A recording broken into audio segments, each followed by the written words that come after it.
Интересный случай сегодня.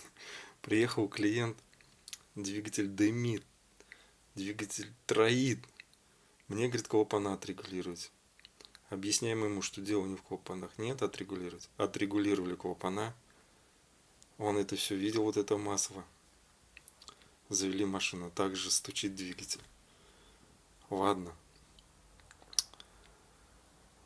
Ему объяснили, что в первом цилиндре проблема. Он говорит, ну значит туда пошел тосол, значит будем менять прокладку. Поменяйте мне прокладку и все.